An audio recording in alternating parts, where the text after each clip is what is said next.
নিষিদ্ধ লীগের কিছু লোকজন ছিল, এরা বাধ্য করতেছিল এক দফা দাবি যাতে না দেওয়া হয়। তো এক দফা দাবি ছিল বাংলাদেশের মানুষের প্রাণের দাবি।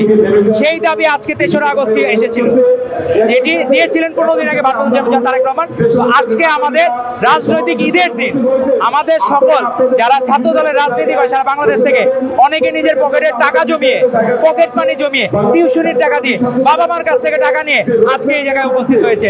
এক অভূতপূর্ব ভালোবাসা, কারণ তাদের প্রাণের নেতা ভারপ্রাপ্ত চেয়ারম্যান তারা আজকে প্রধান অতিথি থাকবেন, এক অভূতপূর্ব বিষয়। তো এই ভালোবাসা যে প্রাপ্য, এটি কারণ বাংলাদেশের মানুষের মন জয় করার জন্য কাজ করে যায় ছাত্রদল, এবং আজকে দিক নির্দেশনামূলক বক্তব্য দিবেন আমাদের ভারপ্রাপ্ত চেয়ারম্যান জনাব তারেক রহমান।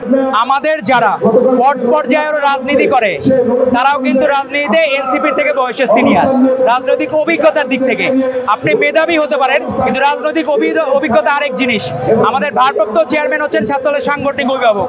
যখন এনসিপি অনেকটা ছোট ভাইয়ের মতো একটা আবদার করে বসছে, তখন বড় ভাই হিসেবে ছাত্র দলের দায়িত্ব বর্তায় তাদেরকে ছাড় দেওয়ার মন মানসিকতা দেওয়া, রাজনৈতিক উদারতার পরিচয় দেওয়া। এখন যদি ছোট ভাই তার বড় ভাইকে দুর্বল ভাবে, এটা কিন্তু ঠিক না। আজকে দেখবেন আমাদের এই সমাবেশটা সর্ববৃহৎ হবে, আমরা কিন্তু তুলনা করতে যাব না। তার রাজনীতিতে নতুন, আমরা শুভকামনা জানাই, কিন্তু তাদের এই রাজনীতির এখন চাঁদাবাজিদের খপ্পরে পড়ে গেছে, ইফতিজারদের খপ্পরে পড়ে গেছে। তো আমরা চাই তারা সেগুলো থেকে বেরিয়ে আসুক এবং তারেক রহমানের মতো শক্ত হাতে তারা এনসিপিকে, যারা দুষ্কৃতিকারী, এদেরকে দমন করুক। দমন না করলে দুর্নাম কিন্তু নাহিদ ইসলাম, সার্জিস আহসান দেরি হবে যদি তারা সুষ্ঠু দমন না করতে পারে। মানুষজন কিন্তু সেই ফাঁপা রাজনীতি, আওয়ামী লীগের বিরোধী রাজনীতি দেখতে চায় না।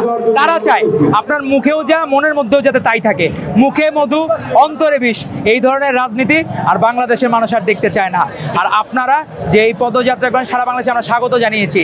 আপনারা উদ্ভট কথাবার্তা বলেছেন কক্সবাজারে, সেখানকার তুমুল জনপ্রিয় নেতা। ধারণা করা হয় কক্সবাজারের সকল সিটে যদি উনি দাঁড়ান উনি উইন করবেন বিপুল ভোটে।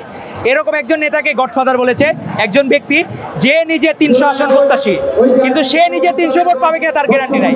তাদেরকেও কিন্তু সুষ্ঠুভাবে আবার বান্দরবনে ব্যবস্থা করে তাদের পরবর্তী পদযাত্রা, তাদের গায়ে একটা টোকা লাগতে দেন নাই আমাদের সালাউদ্দিন আহমেদ। এটাই হচ্ছে আমাদের ভারপ্রাপ্ত চেয়ারম্যান জনাব তারেক রহমানের আদর্শ। আমরা কারো ন্যূনতম ক্ষতি আমরা টলারেট করবো না। কথা আছে যেগুলো মানুষের মনে, একদম মানুষের মনে বদ্ধমূল ধারণা। তারা হাসিনাকে ক্ষমতায় দেখতে চায় নাই, তারা হাসিনাকে এক মুহূর্ত 7ই জানুয়ারি ডামি নির্বাচন মানুষ বয়কট করেছে কার ডাকে সাড়া দিয়ে? ভারপ্রাপ্ত চেয়ারম্যান জনাব তারেক রহমানের ডাকে সাড়া দিয়ে। তারা কিন্তু মানুষের মনে তখনই বদ্ধমূল ধারণা ছিল হাসিনা খারাপ, হাসিনা একদিনে খারাপ হয় নাই। তো যেদিন 19শে জুলাই আমাদের ভারপ্রাপ্ত চেয়ারম্যান জনাব তারেক রহমান এক দফা দাবি দিলেন, অনেকে কিন্তু সরকারের কোলে যায় বসার চেষ্টা করেছিল, কিন্তু এক মুহূর্ত আপোষ করে নাই বাংলাদেশ জাতীয়তাবাদী ছাত্র দল। কারণ কি? এই দেশকে তারা ভালোবাসে। হাসিনাবিহীন দেশ হচ্ছে সবচেয়ে নিরাপদ বাংলাদেশ। তো 3রা আগস্ট আমার মনে হয় 7ই মার্চের ঘটনার সাথে 3রা আগস্টের মিল আছে। 7ই আগস্ট শেখ মুজিব কিন্তু দিতে চান নাই। সিরাজুল আলম খানরা অনেকে তারা বলছেন যে দাদা ভাইরা বলছেন যে আপনি দেন, যারা নিউক্লিয়াস বলা হয় সেই সিরাজুল আলম খান, ওনারা বলছিলেন যে আপনি বলে দেন আজকে স্বাধীনতা উনি দেন নাই, কিন্তু জনগণ কিন্তু স্বাধীনতা পুঁথি নিয়ে ফেলছিল। এখানেও তাই ঘটেছে। 3রা আগস্ট আনুষ্ঠানিকতা ছিল, কিন্তু মানুষজন তখনই মনে ধারণ করে নিয়েছিল হাসিনাকে তারা কোনোভাবে রাখবে না।